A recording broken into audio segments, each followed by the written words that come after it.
Perancis bolehkan menggesa bahawa kebebasan berkarya adalah dengan membuat karikatur Nabi Muhammad SAW tadi, itu adalah satu bentuk toleransi. Sampai macam tu. Maksudnya tak ada benda lain yang nak dibuat Perancis. Kenapa? Perancis dah tak ada ide lagi untuk membuat benda-benda lain untuk menjadi satu karya, sampai membuat satu karya yang sebenarnya ia tahu akan menyakitkan hati orang Islam.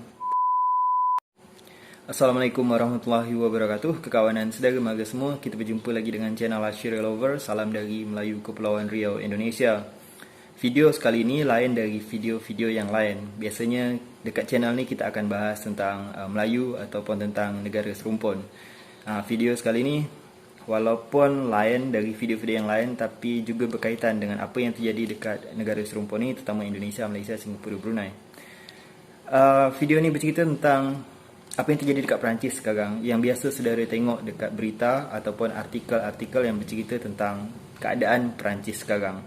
Jadi macam yang kita tahu bersama bahawa dekat Perancis ada satu masalah, masalah yang berkaitan dengan toleransi dan kebebasan berekspresi sebenarnya. Jadi ada seorang guru yang dibunuh oleh seorang murid kerana guru ni merasa bahawa kebebasan berekspresi ataupun kebebasan berkarya tu dengan berbagai macam hal dapat dibuat, termasuk dengan bahkan membuat karikatur Nabi Muhammad SAW. Dan apa yang dibuat guru ni ternyata membuat sakit hati salah satu muridnya yang berumur masih 18 tahun. Beliau ni seorang yang berdarah Chechnya, negara bahagian dekat Rusia sana. Beliau adalah seorang Muslim dan beliau membunuh guru tadi.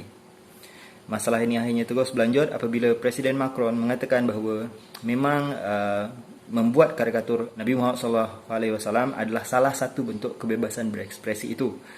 Dan ini langsung direspon oleh Presiden Turki Erdogan yang merasa kecewa dengan apa yang diucapkan oleh Macron ataupun Presiden Perancis itu. Masalah terus berlanjut sampai akhirnya ada lagi penyerangan, seorang Muslim membunuh 3 orang Kristen. Lepas tu ada juga pembalasan dari beberapa orang Kristen yang membunuh orang-orang Islam. Dan ini menjadi satu masalah dekat Perancis sana. Hal ini dimula dari bagi kita kurangnya toleransi orang-orang Perancis untuk menghargai kepercayaan orang Islam, untuk menghargai hati orang Islam. Akhirnya sampai kepada tahap negara Islam iaitu Kuwait dan Qatar langsung memboikot produk Perancis, dan beberapa negara-negara Islam yang lain langsung melakukan hal yang serupa, terutama juga Turki dan Saudi Arabia langsung memboikot produk Perancis. Dan semalam saya ada tengok satu video Presiden Republik Indonesia Bapak Jokowi juga sudah mengecam apa yang terjadi dekat Perancis sekarang, dan juga kecewa terhadap apa yang terjadi dekat Perancis sekarang. Dekat Malaysia, Tun Mahathir Mohamad juga ada membuat satu Twitter dan ternyata akhirnya dihapus oleh pihak Twitter kerana kononnya juga bercerita tentang ada sangkut paut dengan masalah Perancis, tapi saya tak sempat baca Twitter daripada Tun Mahathir Mohamad itu. Dan selanjutnya kita sampai kepada tahap apakah akhirnya dengan memboikot produk Perancis ini ada kena-mengena dengan masalah ni. Contohlah, Indonesia, Malaysia sekarang orang-orangnya juga sudah semakin ramai untuk memboikot produk Perancis. Tapi ada pro kontra dekat sesama orang Islam sendiri yang ada dekat Indonesia, Malaysia, Singapura dan Brunei. Apakah dengan memboikot produk Perancis ni akan membuat Perancis jera? Jadi untuk itu akhirnya saya memberikan satu pertanyaan. Saya harap penonton Ashira Lover dapat menjawabnya. Untuk mereka yang tak dapat menghargai agama kita, apakah kita patut menghargai apa yang dibuatnya, termasuk produk-produk mereka? Apakah kita patut menghargai produk mereka sedangkan mereka tak menghargai agama kita?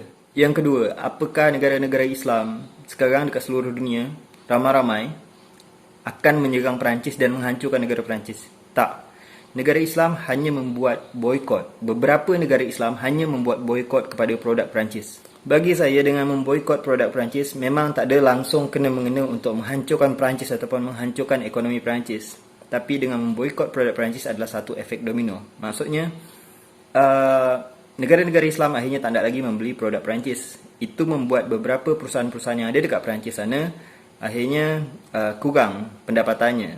Dan itu membuat investor-investor yang ada dekat Perancis akhirnya protes dengan presidennya mengatakan bahawa pendapatan atau income mereka menurun, dan hal ini tentu akan dapat memberikan efek kepada Perancis.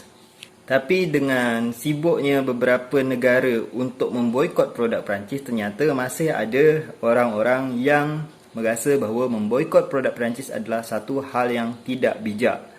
Maksudnya, bagi mereka pihak yang merasa bahawa memboikot produk Perancis adalah satu hal yang tak penting, dengan mengatasnamakan bahawa Nabi Muhammad SAW adalah seorang yang pemaaf. Maknanya, apabila Rasulullah masih hidup sekarang, Rasulullah tidak akan marah terhadap apa yang dibuat Perancis.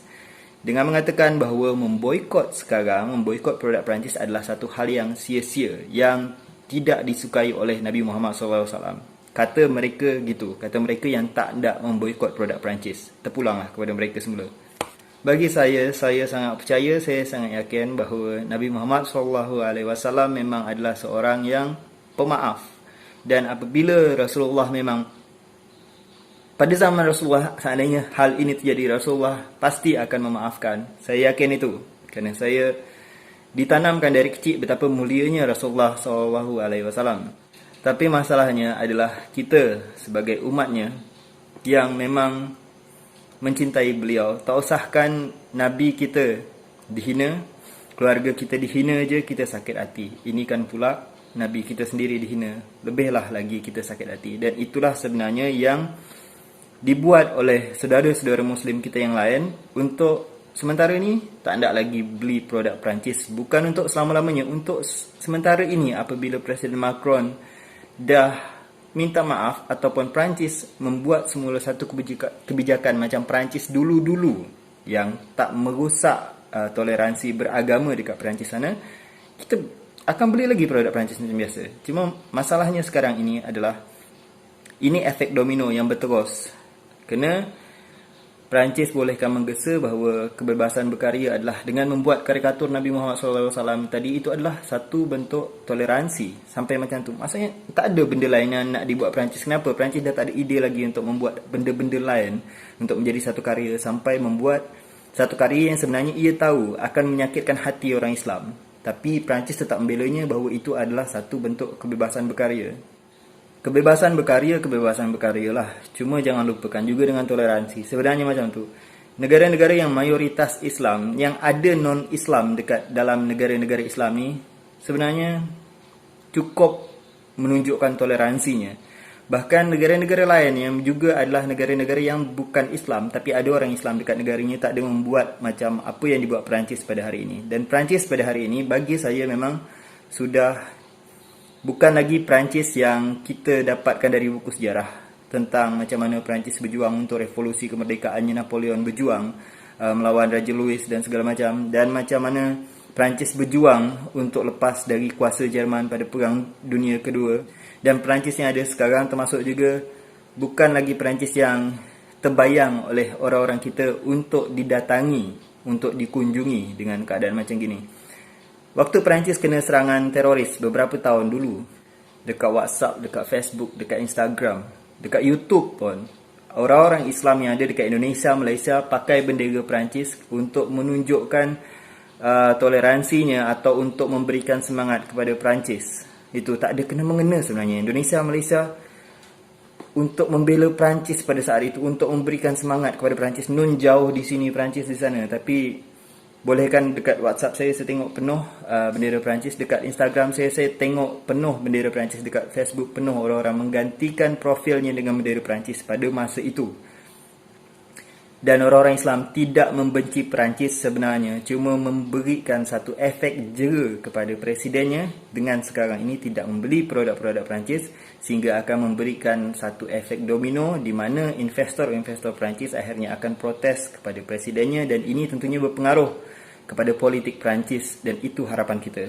Dan paling penting sekali tentunya kita berharap umat Islam yang ada dekat Indonesia atau Malaysia tak usah terpecah menjadi dua suara yang mengatakan bahawa boikot tu tak penting atau boikot tu penting. Jangan sampai terpecah dua suara, kerana yang saya tengok saat ini sudah mulai ada terpecah dua suara tu. Untuk yang tak nak beli produk Perancis, silakan. Untuk yang tetap nak beli produk Perancis, silakan, asalkan jangan bertekak kedua-dua pihak ni. Dan kalau saya sendiri ditanya masalah ni, tentunya saya kecewa dengan Perancis. Ini bukan Perancis yang ada dalam bayangan saya. Walaupun Perancis memang bukanlah menjadi salah satu tempat yang akan saya kunjungi di Eropah. Ada dalam bayangan saya, tak ada.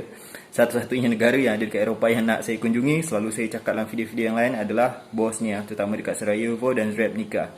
Jadi terutama untuk orang-orang Indonesia, Malaysia, Singapura, Brunei yang tengah nak memboikot produk Perancis dan juga yang tak senang dengan adanya boikot produk Perancis, terpulanglah kepada masing-masing, tapi jangan sampai terbelah suara umat Islam yang ada dekat negara-negara serumpun ini. Baik, itu je video kita sekali ini. Salam dari saya, Melayu Kepulauan Riau, Indonesia. Salam satu Melayu, takkan Melayu hilang di dunia. Assalamualaikum warahmatullahi wabarakatuh.